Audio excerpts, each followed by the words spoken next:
Hello guys and welcome back, and this time we're doing something very different.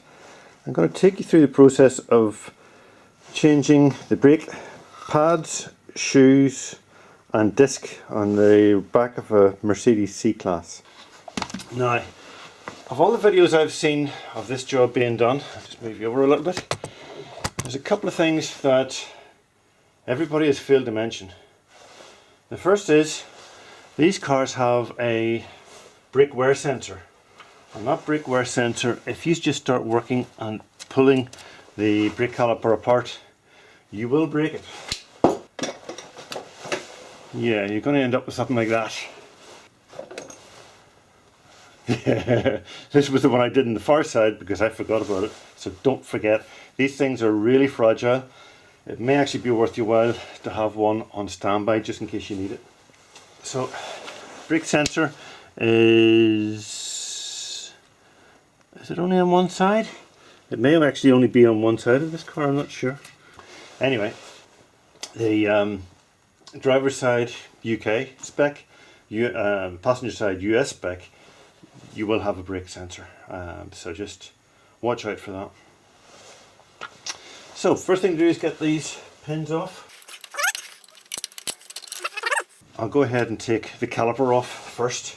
Now to do that you need a 7mm Allen key. So this is another one of the gotchas from Mercedes. This is a pretty good quality set of Allen keys I've got, and you can see they start at, the large ones go 6 and 8 and skip 7. So this set is no good. So then I said to myself, that's okay, I've got a set of these. These are 3/8. These are 3/8, I think, set of Allens, and this is the 7mm. But the problem that I had on the other side was, it may be different in this one, but we'll see. We shall see. It wouldn't fit. I forgot.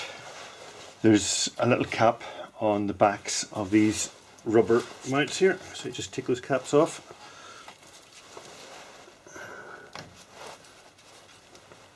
Okay. There we go. So that goes in there, and in this case it goes in fine, except when you go to put your spanner on it, it won't fit, or your wrench. So what I had to do was dig out these. These are 1/4" socket set, and it comes with a 7mm, which is grand, and it also comes with a little swivel which I used. So this one I found was suitable for releasing the slide pins on the lower side of the caliper. They're not normally that tight. There you go. I did that with a 1/4" socket, so it's a small one, so they're not particularly tight.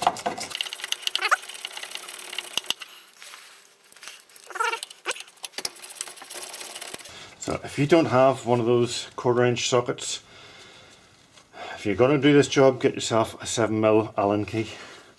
They don't normally come in the sets that people buy, so yeah, you've been warned.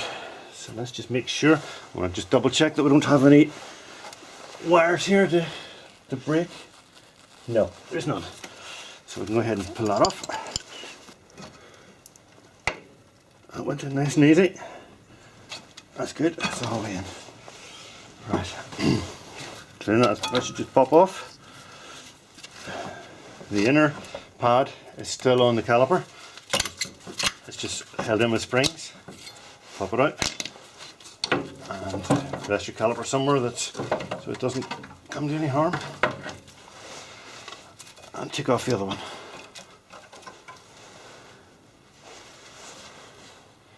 As you can see, they're not completely flat, they're not completely worn. There's still a little bit of beef in those. However, this is the pair from the other side. And this one is metal, and this one is a pad. That's what I was saying earlier. The pad actually must have just popped right off the backing plate, and I was coming up to a junction at the time when it happened, and I lost all brakes as my foot went to the floor. So you can imagine the panic that caused. So do yourself a favour, don't wait till that happens.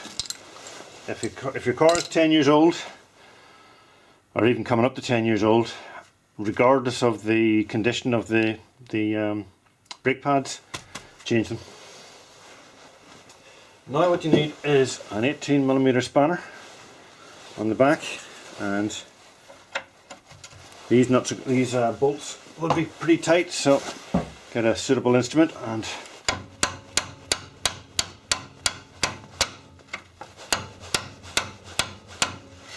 am I tightening it or loosening it? I'm just tightening it like an idiot. That was deliberate. Sometimes you tighten the nut first before you go to loosen it, and then it frees it better on a scuff. Righty tighty, lefty loosey is correct when you're looking at the top of the bolt, but when the bolt's away from you, it's wrong. Okay, and then using one of these,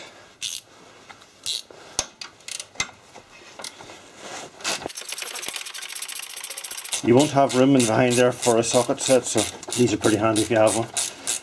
You wouldn't have room behind this bolt because it's going right up against the drop link. There you go. Keep all your hardware together, the stuff that you're going to reuse. That's the other thing that the videos I watched on YouTube don't mention. If you're doing this job, your car is more than 10 years old, all of the springs are going to be rotten. There's the springs that came out of the other side, and as you can see they are pretty rusted. So don't scrimp, make sure the kit you've got comes complete with springs, and if it doesn't come with springs, then get a spring kit. You don't want to be putting the old springs back in again. Trust me, been there, made that mistake, paid the price. Right, this is all basic stuff. If you've ever done brakes in your life before, you'll have done all of this sort of stuff before. It's nothing different at this point. I'll show you why I'm changing the discs as well. Yes, slightly embarrassed to admit, but there's the side of the discs that the old brake shoe was still okay. Our brake pad was still okay, and there's the side that wasn't. It was metal to metal for several hundred miles until I could get the brake kit sorted out. Didn't affect the braking performance of the car significantly at all. I didn't even notice it, but yeah, it was kind of noisy, and the discs are probably old enough now to be replaced anyway. So next step, get your Torx. I think it's a T30. Oh, that's a nice fit, yeah. T30. These are not normally particularly tight. They're fairly easy to get out. Okay, so the rest of the kit that you're reusing. Right, this is the fun bit. And this is the bit that all the other YouTubers fail to mention. At this point, they all say, pull off the disc. Maybe they might mention give it a tap with a hammer and then pull it off. In my experience, that does not work. We shall see, it might, but the other side, it didn't work. And we'll see what happens this side.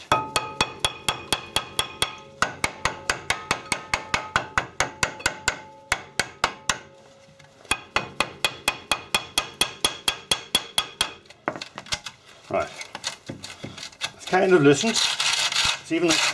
It's even rotating, but it is not going to come off, and there is no way that is coming off. So this is the point where I'm deviating from all of the other YouTubers that I've seen. Basically what I reckon is going on here is that the brake shoes on the inside have worn a groove in this plate and this disc on the inside, and they're sitting up tight against that, so when you're trying to pull this off, you're trying to pull the brake shoes off as well. Maybe if the car is so old the brake shoes inside are disintegrated, it doesn't matter. But this car, the brake shoes are still going to be in one piece, and that's what I'm fighting against. So what I need to do at this point, before I can even get the wheel off, or the hub off, the disc off, is to wind back the shoes, brake shoes. And to do that, I'm going to have to find the place where they wind back. So that's what I think, from recollection of them working on the other side, it should be around here somewhere. But what I'll do is I will put one of my studs in so that it turns the wheel as well.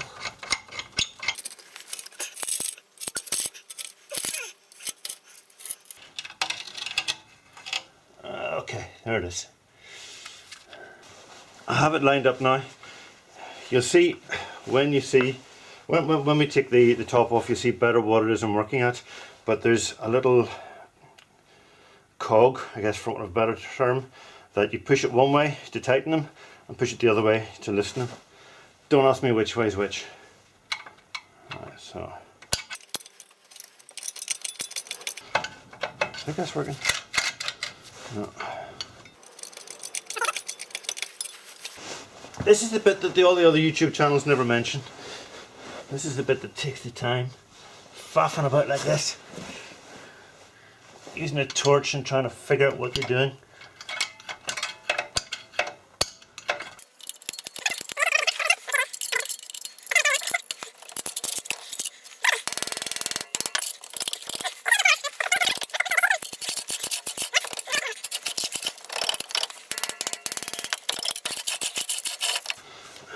Okay, we mustn't have it properly done yet, so we'll just keep doing it.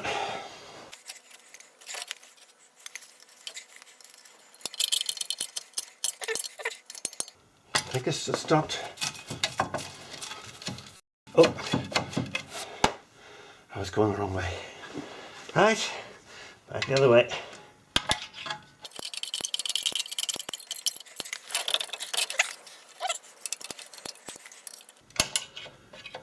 Doesn't want to go any further.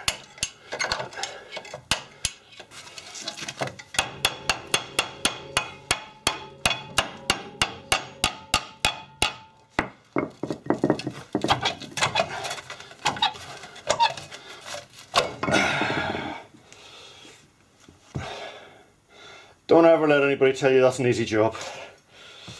Right, it's off. Hopefully you can see that. That little coggy thing, that's your adjuster, and that's what you're trying to turn. Now if I hadn't known that, and if I hadn't turned that, I would still be fighting to get this, to get that brake disc off. You can see there's a lip on the inside, and those brake shoes were sitting up against that lip, and that's why I was struggling to get that off. Next step, turn that round till you get to a spring at the top there, and there's another one at the bottom here. So spring, pair along those pliers. I believe you can do it with a screwdriver. I've seen some people doing it that way. Let's see if we can do it.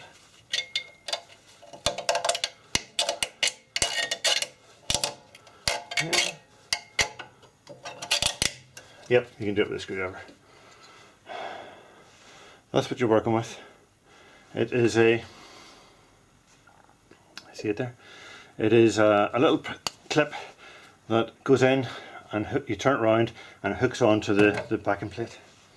So that's one of the springs we will not be reusing. And there's another one down here. Just turn it around.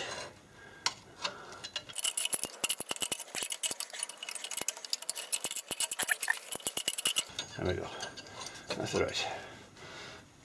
It goes through a slot in the brake shoe, and you just push in and turn around, and that's what stops it from coming out. Just a quarter turn.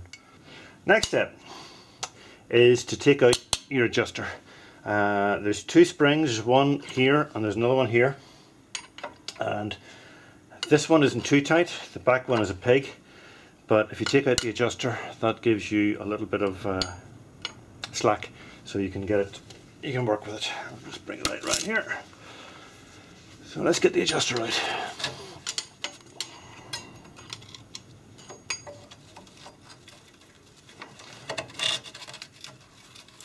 Yeah, I need to get, that's it. And that's your adjuster. Okay. Always keep in mind, I was sitting that way with this bit at the top.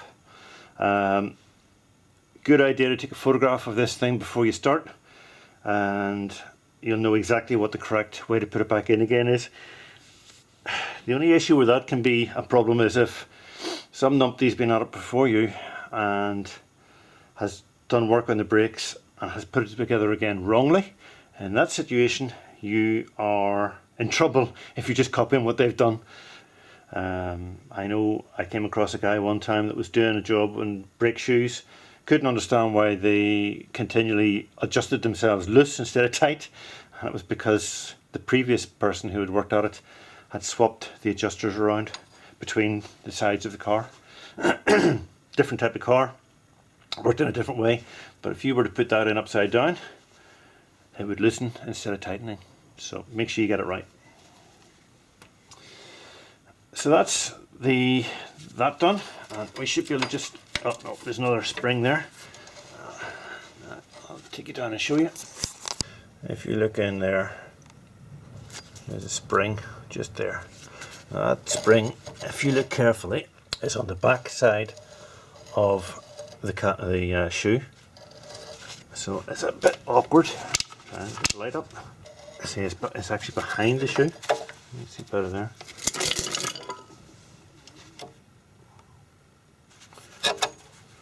So when you're putting your new one in, it has to be in the same position behind the shoe.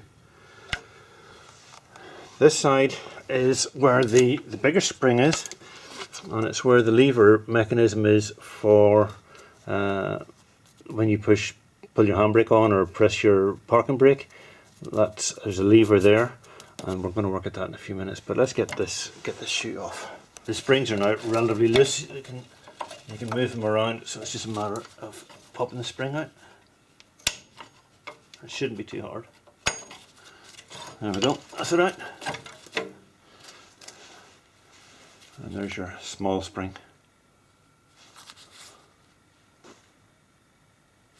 Okay. That should just separate and pop out, I think.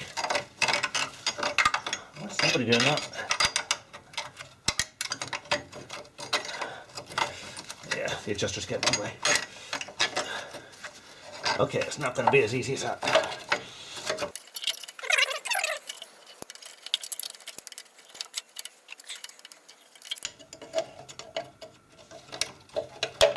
That's it. There you go.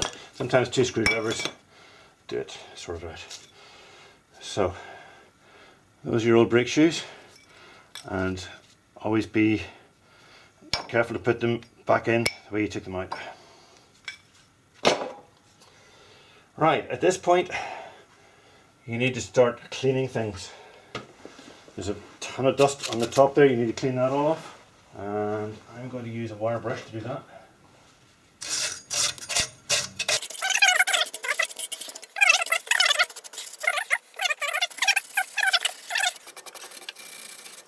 This is the face of the brake hub, and this is what the brake disc is going to be fitting up against.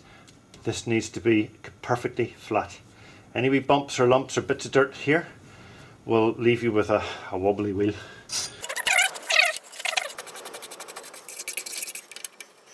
Okay, we have a problem. Didn't have the problem on the other side, we have it on this side. It's good to see. Good to be able to show you this.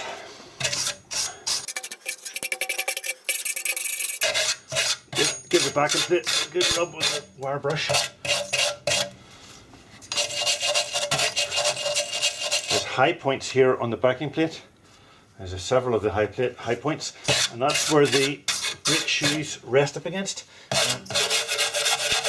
good idea to put some grease on those. I'm not a big believer in putting a lot of grease into brakes because there's that much dust around. There's that much dust around that the brakes then that grease will gather up the dust, and you'll just end up with a big clump of dust where you've put the grease.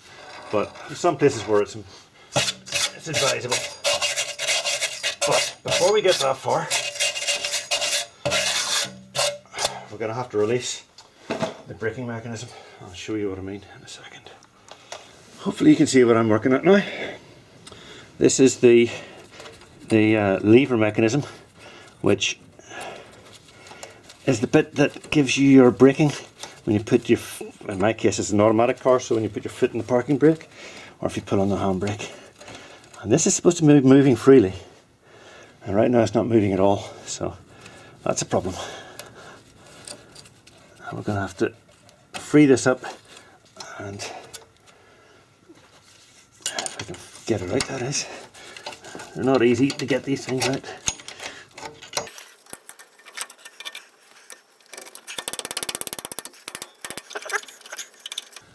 What I need to do is, oh dear,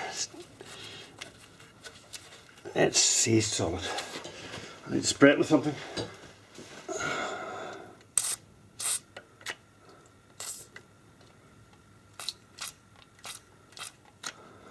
Just give that a few minutes to soak in. This is the kind of thing you expect in old cars, in areas where you get a lot of rust, salt in the roads and whatever. Things like this seize up.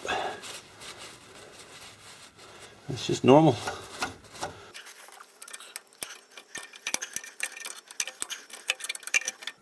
Here we go. It's starting to move. There you go. That's the way it's supposed to move. You see that?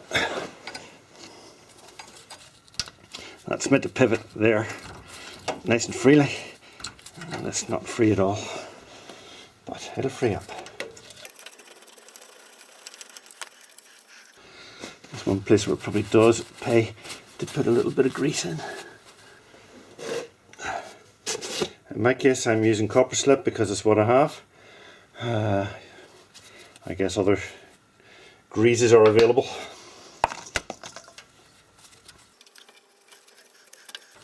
Just give it a wee rub with a wire brush first.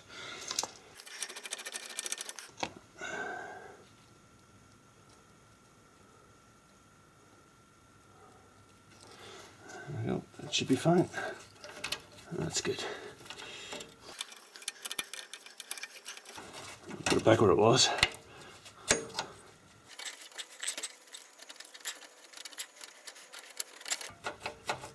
It doesn't move that much, which is the problem because it doesn't move very much, it then tends to seize up. There we go.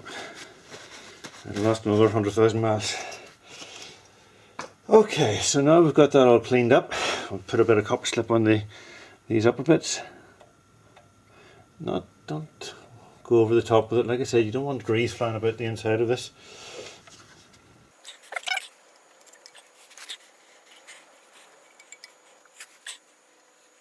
Right, that's plenty. So now comes the fun bit. Reassembly is the opposite of disassembly. Make sure your hands don't have any of that grease on them. Right, that shoe has to sit like that, and the lower shoe sits like so, and they are in the grooves of that lever. Gonna have to clean them up afterwards.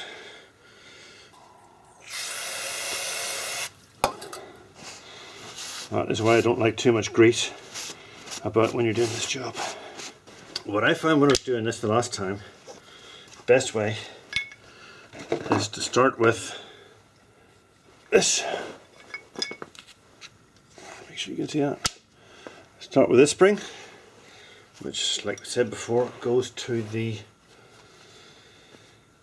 on the outside and goes like that. So it kind of goes up the inside of that lever, so it's not exactly simple, but a pair of pliers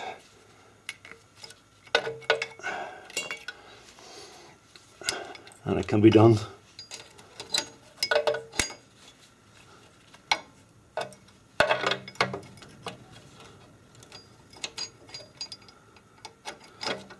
There we go. Now at this stage it's not easy, but it's doable to hook on the other shoe. Just hold that like that. And try and work it in. Like I say, this is not easy, but it's doable.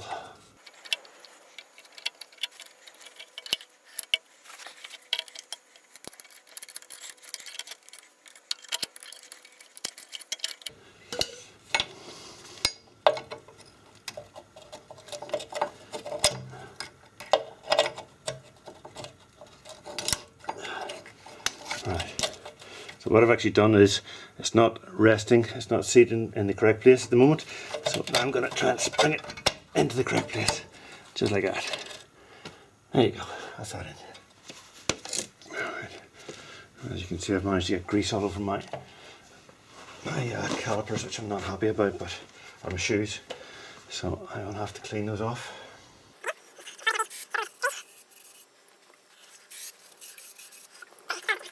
That's it, more or less in position.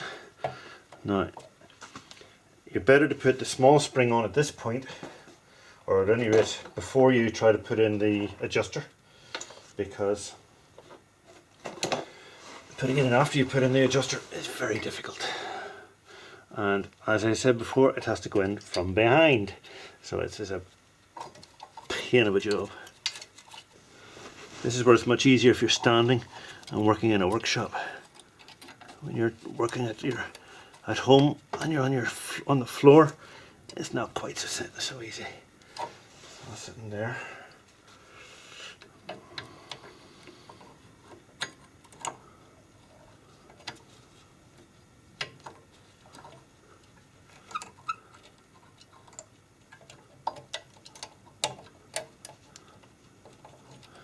The trouble is the spring doesn't, there we go.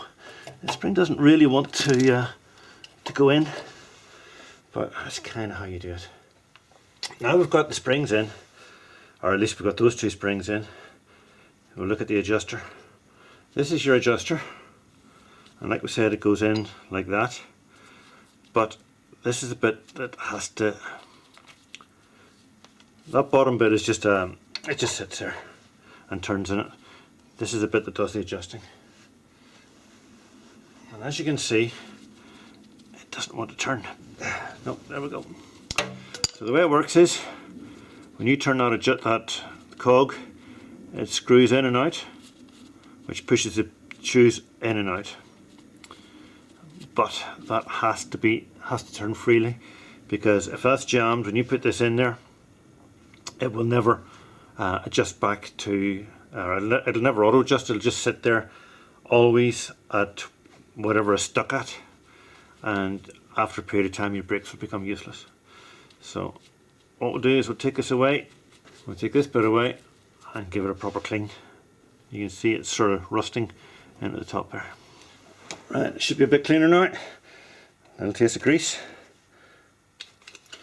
Right, so that's going right up to the full adjustment now. We want that to be fully closed when we put it in here. It makes it a whole lot easier to work at this. And then we'll adjust it out a little bit to put the brake disc back on. So we're at the point now where we can go ahead and put this on.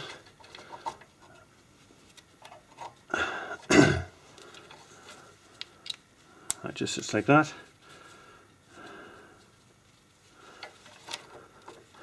So I'll put that on the bottom, and then we'll just lever up the shoe.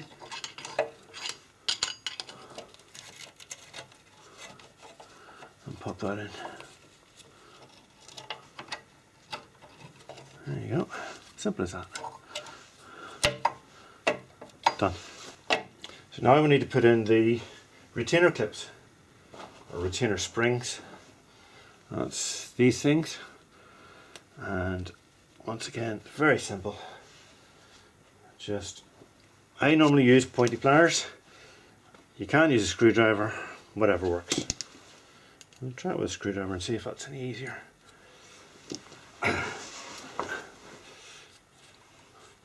So at this point,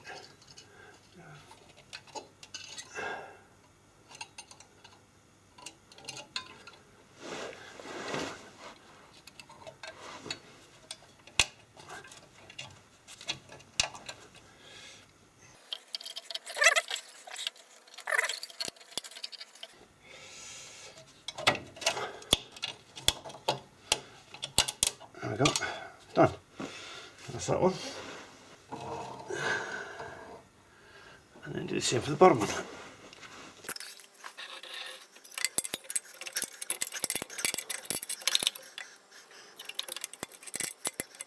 that in? Yep, we're in. Right. So now that's all in position. I'll do another final cleanup of the shoes. We do not want grease on our shoes.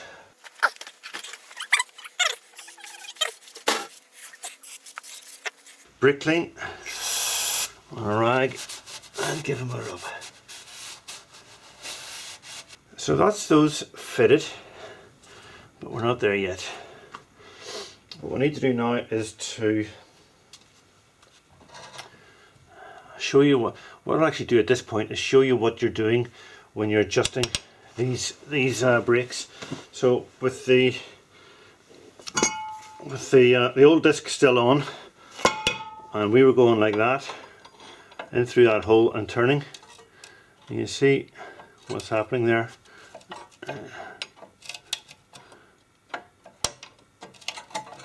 You're going that way, you're tightening, basically you're pushing the shoes apart, which tightens them against the hub, and when you go that way, you're loosening. You're screwing the thing together and the shoes come away from the disc. So the next step then is to take your new disc. So that's your brake disc as it comes out of the bag. Very greasy and sticky.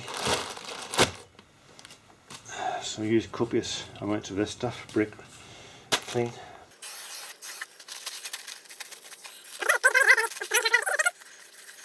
I suggest you do the fronts as well, the face of your brake disc. Here's the thing, some people will put copper grease on the face of your disc. I say don't do that, and here's the reason why I say that. When you are driving along, a lot of torque goes through this, is in this whole area.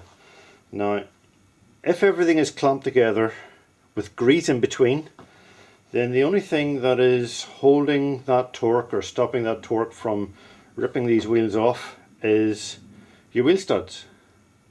The clamping for the actual sideways strength of the wheel studs. And I say that because if you've got grease here and then the wheel goes on top, that slides very easily.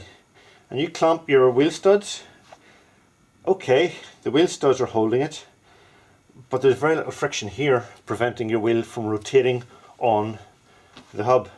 So I say, I mean, you can argue with me in the comments if you like below, but I say do not put grease on the front face of your your brake disc. Put it here on this bit so that the wheel comes off nice and easily, but do not ever put grease on the front face of your brake discs, because you're reducing the friction in this whole area, and what you want here is friction to hold the wheel in place. So I hope I've explained that, why I'm saying that clearly. Some people would argue that I'm wrong. Maybe they're right, maybe I'm wrong. I'll let you decide for yourself. Now that's just the disc. We need to clean the inside as well, and the inside face, for the same reason I said before. We want the friction of metal on metal to be holding this wheel and this entire setup in location, and not trying to, whenever somebody tries to do a burnout or something stupid, not try to rip the wheel studs off.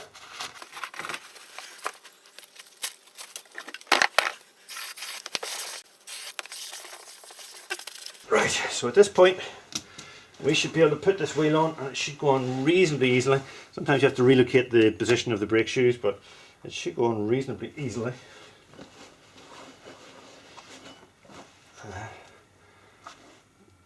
Don't forget, you've got a screw to put in, so you will need to locate that screw.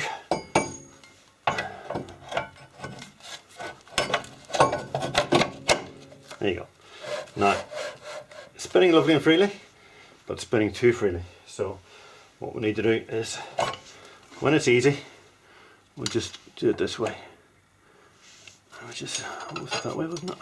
I can't remember.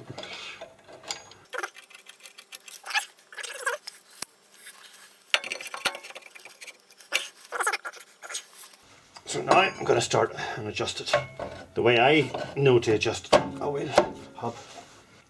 And I'll put this screw back in again now. That is now turning freely, so I'm going to have to tighten it a little bit, which means turning it to the appropriate point and then go through the procedure to tighten it.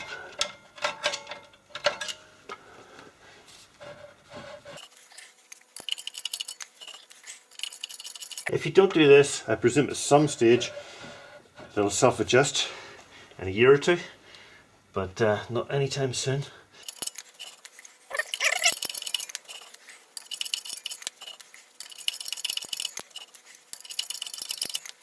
It's starting to go now. So, let me just see. Yep, that's it. We're tight. So, back it off a couple. That's fine. We're pretty close. It'll self-adjust now to the correct position. So, that is us now done with the brake shoes. So, back to refitting the discs. So,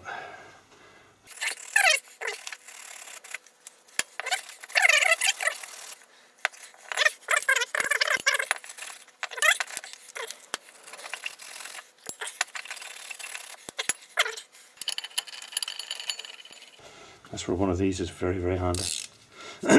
By the way, pretty much all of the tools that I'm using here, I'm going to have links down in the comments below. Those are affiliate links, so if you are to make a purchase from Amazon or eBay, after clicking on one of those links, then I will receive a small percentage of commission. It won't cost you a penny more, but it all goes towards helping to fund these YouTube videos. So the best about it is, even if you don't buy the items that I've listed, because you've clicked on the link, it will put a cookie into your browser, which I believe lasts for 24 hours. So if you buy anything from eBay or Amazon within 24 hours of clicking on that link, then I still get the commission. So it's a really, really good way of supporting a YouTube channel, even if you don't support mine this way, but any YouTube channel that you enjoy. And they have affiliate links below. If you're ever buying anything from Amazon or eBay, just click on one of their links before you make the purchase. Clicking the link puts the cookie into your browser, and then go and make the purchase, and you're supporting the channel. Okay, now that should be them. If you remember, when I took that off, they were very tight, and I had to use a hammer to loosen them. Well, I don't know if they need to be quite as tight as that, but we'll certainly tighten them up nicely.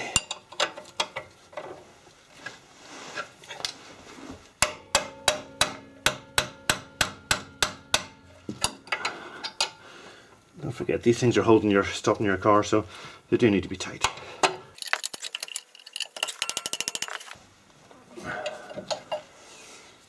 Give it the grunt test. 1 or 2 grunts. I would say that's a 2 grunter. So take your caliper, which is just sitting up here.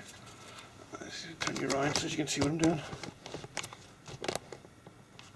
Right, this is your caliper. Wouldn't be a bad idea to give this a wee bit of a rub with a wire brush too. Just just be very careful not to damage the rubber seal here. If you hit that with the wire brush and pierce that rubber seal, you're in for a world of pain. Right, so go ahead, get this on. This, first of all, just sits there like that. This one goes in like so.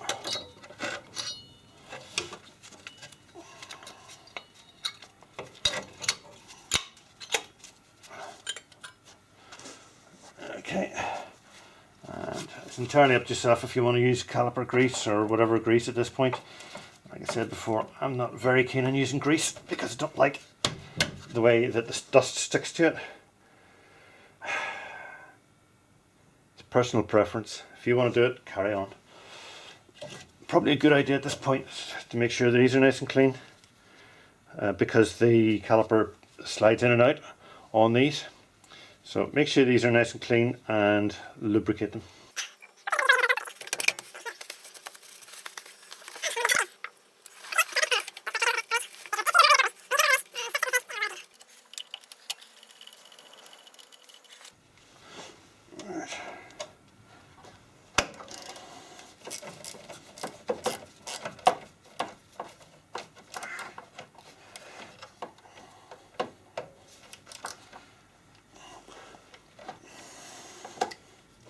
This job would be a whole lot easier if I had a 7mm Allen key.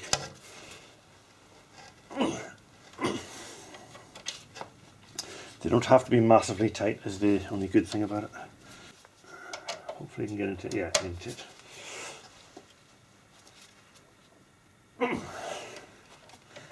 There.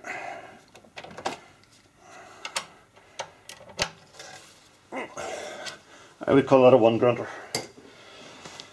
So yeah, that's pretty much done. I'll do a final cleanup of the disc with brake clean, and then that's me. Start to finish, and I started recording an hour and 20 minutes ago, and we now have this one done. Because, oh sorry, almost forgot, spring clamp.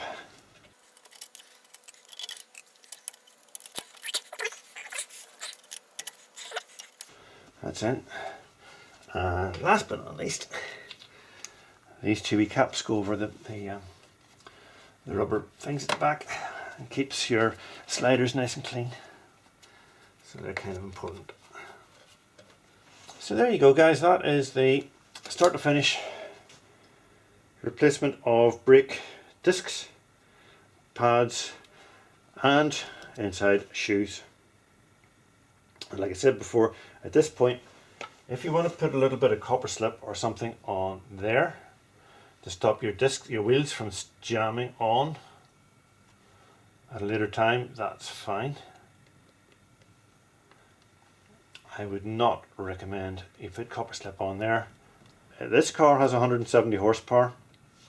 If I was to grease the front face of this disc, when I put the wheel on again, that slides very nicely and easily, which seems like a good thing until you put your 170 horsepower through these back wheels, and suddenly every single inch of those foot-pounds of torque and whatever is pushing up against your wheel studs, because there's no friction on between the wheel and the front face of the disc.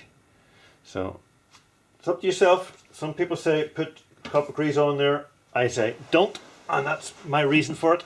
The only reason that I can think of to do it is to make life slightly easier for you in the future, and I don't think that's a good enough reason to risk the safety of the car. Okay, I think that's us, boys and girls. Thank you for watching, and bye for now.